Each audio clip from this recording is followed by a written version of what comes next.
అందరికీ నమస్కారం. పూజ అంటే ఏమిటి? అసలు పూజ విధి విధానాలు ఎలా ఉంటాయి? పూలు, అభిషేకాలు, అర్చనలు, అలాగే ఆర్భాటాలు లేకుంటే మరి భగవంతుడు సాక్షాత్కరించడా? లాంటి విషయాలను మనతో పాటు పంచుకోవడానికి మనతో పాటు స్టూడియోలో ఉన్నారు జ్యోతిష రత్న, జ్యోతిష విశారద, వాస్తు శిరోమణి, బిరుదాంగితులు, జ్యోతిష వాస్తు న్యూమరాలజీ నిపుణులు శ్రీమతి ఆకాంక్ష ఏడూరు గారు. నమస్తే అమ్మ. నమస్తే. ఎలా ఉన్నారు బాగున్నాను. అమ్మ? ఇప్పుడు ప్రజెంట్ మనకి శివరాత్రి కూడా దగ్గరలో ఉంది. సో చాలా విషయాలు అనేవి మరి మీరు తెలుసుకోవాలి. అలాగే మాతో పాటు ఎవరైతే మరి మీరు చెప్పేవి చూస్తూ ఉన్నారో ప్రతి ఒక్కరు కూడా చూసి ఫాలో అవ్వాలని చెప్పేసి మళ్ళీ మీ దగ్గరకు వచ్చాం.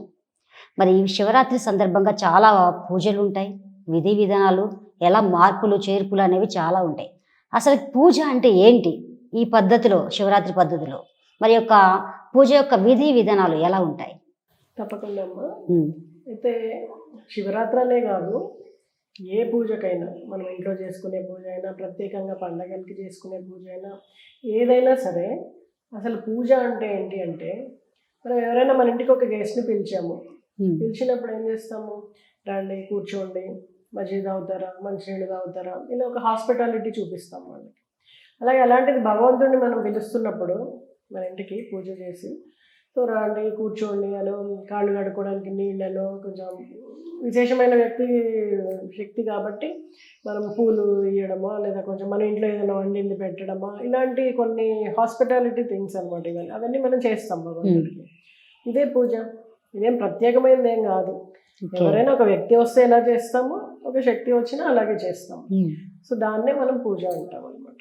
సో దానికే అభిషేకం అని, అర్చనని, స్తోత్రం అని, పారాయణ అని, ఇలా రకరకాల పేర్లు పెట్టుకొని ఒక్కొక్క విధానంలో మనం చేస్తూ ఉంటాం. పూజ అంటే అంతే. షోడశోపచారాలు అంటే ఏంటి? షోడశోపచారాలు అంటే మామూలుగా మనము ఏ పూజ అయినా సరే దానికి పునాది షోడశోపచారాలు అన్నమాట. షోడశ అంటే 16. ఈ 16 రకాలైనటువంటి విధానాలు ఏదైతే మనం చేస్తామో అది షోడశోపచారాలు అంటూ ఉంటాం అన్నమాట. ఉదాహరణకి ఆవాహనం అంటే మనం పిలవడం. ఒక ప్రతిమని మనం పూజిస్తూ ఉంటాము, ఒక పటాన్ని పూజిస్తూ ఉంటాము, అందులోకి ఆ ఎనర్జీని మనము ఆవాహన చేయడాన్ని ఆవాహనం అంటాం. అలాగే ధ్యానం ఎలా చేస్తాము? పిలుస్తాం, పేరు పెట్టి పిలవడమా, స్తోత్రాన్ని పఠించడమా, ఏదో చేస్తూ ఉంటాం, దాన్ని ధ్యానం అంటాం. నెక్స్ట్ ఆసనం, వచ్చిన వాళ్ళకి ఏం చేస్తాం? ఒక కుర్చీ వేస్తాం, అలాగే భగవంతుడికి ఒక ఆసనం వేస్తాం, దాన్ని మనం ఆసనము అంటూ ఉంటాం.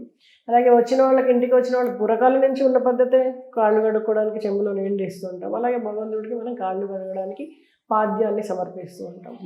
తర్వాత అర్ఘ్యం, చేతులు కడుక్కోవడానికి అర్ఘ్యం ఇస్తాము. అలాగే స్నానం చేయడానికి నీళ్లు తోడతాం బకెట్లో, అలాగే స్నానానికి దేవుళ్ళకి నీళ్ళు ఇస్తాం, దీన్ని స్నానము అంటాం. అలాగే పైనుంచి కిందికి విశేషమైనటువంటి పన్నీరు, పండ్ల రసాలు, లేకపోతే పంచామృతాలు, ఇలాంటి వాటితో స్నానం చేయించడాన్ని మనము పంచామృత స్నానమనో అభిషేకమనో అంటూ ఉంటాం. ఆ తర్వాత స్నానం చేసాక ఏం చేస్తాం? వస్త్రాలు ధరిస్తాం, దీన్ని వస్త్రం సమర్పించడం అంటాం. ఆ తర్వాత యజ్ఞోపవీతం అనేది మెడలో రింగ్స్ వేసుకుంటూ ఉంటారు, అందరికీ తెలిసిన విషయమే. అలాగే భగవంతుడికి కూడా మనం యజ్ఞోపవీతాన్ని 2 దారాల పోగుని సమర్పిస్తాం. తర్వాత గంధాన్ని పూస్తాం, తర్వాత బొట్టు పెడతాము, తర్వాత ప్రతి అంగానికి పూజ చేస్తాం అన్నమాట. అంటే ప్రతి అంత శక్తివంతమైనటువంటి శక్తిలో ప్రతిదీ విశేషమైనదే కాబట్టి ప్రతి అంగానికి పూజ చేస్తాం అనమాట. దాన్ని మనం అంగ పూజ అంటాం. అలాగే ధూపాన్ని సమర్పిస్తాం, దీపాన్ని సమర్పిస్తాం, దీపం వెలిగిస్తాం. తర్వాత ఏదైనా ఒక విశేషమైన పదార్థాన్ని నైవేద్యంగా సమర్పిస్తాం. మరి తాంబూలాన్ని తిన్న తర్వాత మనం కూడా పాన్ వేసుకుంటూ ఉంటాం కదా, తాంబూలం. అలాగే భగవంతుడికి కూడా మనం తాంబూలాన్ని సమర్పిస్తాం అనమాట. ఆ తర్వాత హారతి ఇస్తాం. సో ఇదంతా చేశాను నీకు, ఇన్ని రకాల క్రియలు, నువ్వు నేను ఒకటే అంటే ప్రతి మనిషిలో భగవంతుడు ఉన్నాడు. సో అక్కడ వచ్చిన భగవంతుడే నాలో లీనమైపోవాలన్న సింబాలిజంని చూపించడానికి మనము హారతి ఇస్తూ ఉంటాము. ఆ తర్వాత మంత్రపుష్పాన్ని సమర్పిస్తాము. సో ఇవన్నీ కూడా 16 షోడశోపచారములు అనమాట. ప్రతి ఒక్కళ్ళు ఇలా షోడశోపచారాలతో పూజ చేయడము అనేది ఏంటి? మనం భగవంతుడిని పిలవడం, కూర్చోబెట్టడము, అన్నీ ఇవ్వడము, తర్వాత మనలోకి మనం ఆ భగవంతుడిని ఆహ్వానింపజేసేసుకుంటున్నాం. అంటే నువ్వు నేను ఒకటే, వేరు కాదు. అందుకనే మనం ప్రతి మనిషిలో భగవంతుడు ఉన్నాడు అనే భావనని అనుకుంటూ ఉంటాం కదా, అది నథింగ్ బట్ ఇదే అన్నమాట. సో ఇలా మనము షోడశోపచారాలతో భగవంతుడిని పూజ చెయ్యాలి. కానీ అందరికీ కుదరకపోవచ్చు. ఇప్పుడు ఇంట్లో ఉండే అందరూ పనులు చేయడం, పిల్లలు చదువుకోవడము, కాలేజ్ స్టూడెంట్స్ బిజీ, ఎవరు బిజీ లేరు, బిజీ బిజీ బిజీ లైఫ్. కాబట్టి కనీసం కొన్నైనా పాటిస్తూ రోజు గంధము అన్నీ చేయాలని లేకపోయినా కనీసం విగ్రహాన్ని కడగడమా, బొట్టు పెట్టడమా, అక్షంతలు వేయడమా, ఒక పుష్పాన్ని సమర్పించడమా, ఒక ప్రసాదం పెట్టడమా, అలా సింపుల్గా కొన్నైనా కనీసం పంచోపచారాలైనా సరే చేసి భగవంతుడిని పూజ చేసుకుంటే మంచిదన్నమాట. ఈ షోడశోపచారాలు కానీ, అర్చనలు కానీ, అభిషేకాలు కానీ ఇవన్నీ కంపల్సరీగా చేయాలంటారా? కంపల్సరీ ఏనేం కాదమ్మా, చేస్తే మంచిది. ఇప్పుడు సమయానుభావం వల్ల చేయలేకపోతున్నాము ప్రతి ఒక్కళ్ళు కూడా.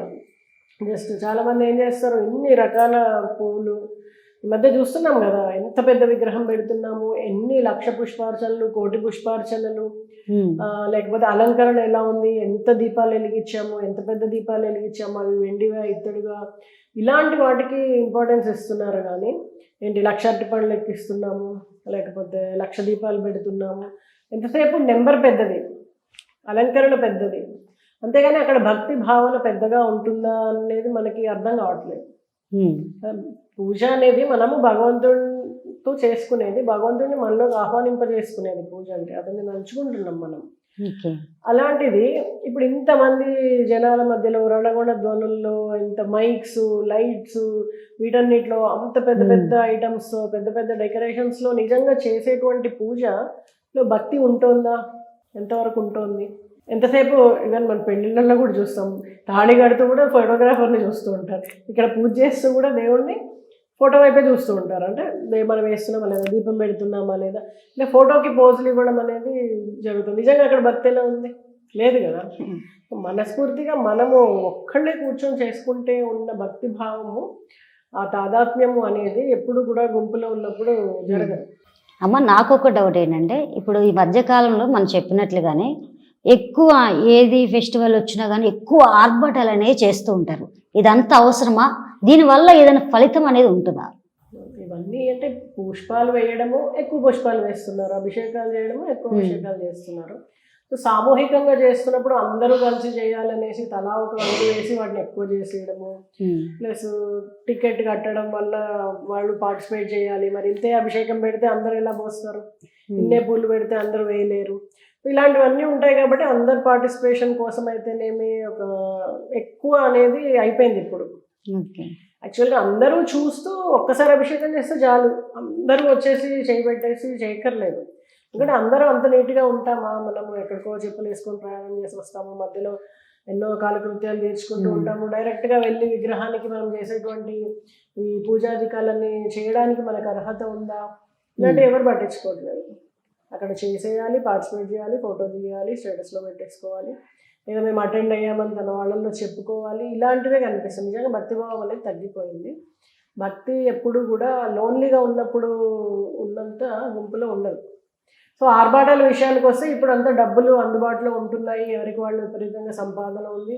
అలాగే మనుషుల వేలం వెర్రికి పిచ్చికి తగ్గట్టుగా ఐటమ్స్ కూడా వచ్చేస్తున్నాయి. ప్లాస్టిక్ పూలు, ప్లాస్టిక్ బట్టలు, అన్నీ ప్లాస్టిక్, అసలు మొత్తం దేంట్లో ఉంది లేదు దేవుడిని కూడా ప్లాస్టిక్ చేసేసారు. సో అన్నిట్లో ఈ అలంకరణ అనేది చాలా ఎక్కువ అయిపోయింది. ముందులాగా పూలు తెచ్చి పెట్టి రోజు మార్చాలి, అవి పాడైపోయిన తర్వాత క్లీన్ చేయాలి, అదంతా పెద్ద పని. ప్లాస్టిక్ అయితే అలా పెట్టాము, ఆ రోజు ఫోటోలు దిగామో తీసి పెట్టేసాము, మళ్ళీ నెక్స్ట్ ఇయర్కి పనికి వస్తాయి. ఇలాంటి వాటి వలన ఈ ఈజీ సోర్సెస్ అనేవి ఎక్కువ అయిపోయినాయి అన్నమాట. సో మనిషి అవసరం కోసం చేయడంలో తప్పు లేదు, కానీ కంప్లీట్గా ప్లాస్టిక్ మీద డిపెండ్ అయిపోవడం, బంగారు పూలు, వెండి పూలు, ఇవన్నీ ఏమీ లేకుండానే మనము నిజంగా పూసిన ఒక పుష్పాన్ని, దేవుడికి ఒక్క పుష్పాన్ని సమర్పించినా చాలు. చాలామందిని చూస్తూ ఉంటాం మనం, ఆ పక్కింటికి ఈ పక్కింటికి పూసినవి పొద్దునే వెళ్ళిపోయి స్నానం లేదు, పళ్ళు తోమడం ఉండదు, ఏమి ఉండదు, వెళ్ళిపోయి ఎవరు కోసేసుకుంటారో అని ఆరాటం అన్నమాట. వెళ్ళిపోయి మొత్తం కోసేసుకొచ్చేస్తారు. పాపం కష్టపడి నీళ్లు పోసి పెంచి వాళ్ళు పెట్టుకుందామంటే పూలు ఒకటి ఉండవు. నీవు కష్టపడి పెంచిన చెట్టుకు ఒక్క పువ్వు తీసుకొచ్చి దేవుడికి పెడితే వాడిపోవడము దేవుడికి ఇష్టం ఉండదు. చెట్టుకే ఉంటే ఇష్టం, వాటికి ఉందే ఒక్క రోజు లైఫ్, వాటిని పీకేసి మొత్తం తెచ్చి పెట్టేయక్కర్లేదు, ఒక్క పువ్వు పెడితే చాలు. అది నువ్వు పెంచి పోషించినటువంటి మొక్కలో నుంచి ఒక్క పుష్పాన్ని సమర్పించిన దేవుడికి చాలు. అంతేగాని ఆ పక్కింటి ఉండవు, ఈ పక్కింటి ఉండవు. లేదు నీకు చెట్టు లేదు, కొనుక్కొని రా, నీ డబ్బులతో నువ్వు సంపాదించిన డబ్బులతో కొనుక్కొచ్చి రోజుకు 2 పూలు పెట్టి, ఇప్పుడు ఫ్రిడ్జ్లు ఉన్నాయి అందరికీ, అందులో పెట్టుకొని రోజు 2 పూలు సమర్పించు. ఎవరు వద్దన్నారు? అంటే నాది, నా వస్తువు, నా మనస్ఫూర్తిగా చేస్తున్నాను, నీకు చేస్తున్నాను అనే భావన ప్రధానం ఎక్కడైనా సరే. పూజ కానీ, షోడశోపచారాలు కానీ, ఈ ఆర్భాటాలు కానీ, భావన లేనివి ఏవి కూడా వ్యర్థమే. సో భావన ఉన్నప్పుడు మాత్రమే అది మనకి ఫలితాన్ని ఇస్తుంది. ఆ భగవంతుడి సాక్షాత్కారం కూడా మనకి లభిస్తుంది. అమ్మా, మరి నిజంగా భగవంతుడు సాక్షాత్కరిస్తారంటారా? తప్పకుండా. మరి భగవంతుడు వస్తాడని నమ్మకపోతే మనం ఎందుకు చేస్తాం ఈ పూజలు ఇవన్నీ కదా. కాకపోతే ఈ పుష్పాలని, అభిషేకాలని, ఆర్భాటాలని ఇవి ఏమీ ఎక్కర్లేవు. ఒక 2 పుష్పాలని మనస్ఫూర్తిగా సమర్పించి ఆ భగవంతుడికి ఇష్టమైన ఏదో ఒక ప్రసాదాన్ని, ఏదో ఒక విశేషాన్ని సమర్పిస్తే చాలు. వచ్చి తాగయ్యా తినయ్యా అంటే వచ్చి మన ముందు నిదర్శనాన్ని చూపిస్తాడు. అంటే నిజంగా మేము చూడొచ్చు అంటారా? తప్పకుండా చూడొచ్చు. ప్రతి సంవత్సరం నిరంతర పీఠంలో మీకు శివరాత్రి పూజ విశేషంగా జరుగుతుంది. ఆ రోజు మీరు లైవ్లో చూడండి ప్రోగ్రామ్. మీకు అక్కడ శివుడు సాక్షాత్కారాన్ని మీరు చూడగలుగుతారు. మనం ఇచ్చిన ఏదైనా ఒక పదార్థాన్ని స్వీకరిస్తాడు. నిజంగా? తప్పకుండా, నిజంగా. ఓకే, మీరు చూడాలనుకుంటున్నారా? తప్పకుండా మీరందరూ కూడా ఛానల్లో చూడండి లైవ్. తప్పకుండా మీరు ఆ భగవంతుడి సాక్షాత్కారాన్ని పొందండి. భక్తి అంటే ఏంటి, పూజ అంటే ఏంటి, అసలు నిజంగా ఎలా చేస్తే, ఏం చేస్తే మనకు భగవంతుడు సాక్షాత్కరిస్తాడు అనే దానికి నిదర్శనం మేము చూపిస్తాము, మీరు పాటించండి. మరి మనందరం శివరాత్రి రోజున దేవుడి సాక్షాత్కారాన్ని ప్రత్యక్ష ప్రసారంగా చూడాలనుకుంటే మరి కింద డిస్క్రిప్షన్లో మరి కింద లింక్ ఉంటుంది, దాన్ని చూసి ఫాలో అవ్వండి. నమస్కారం. నమస్తే.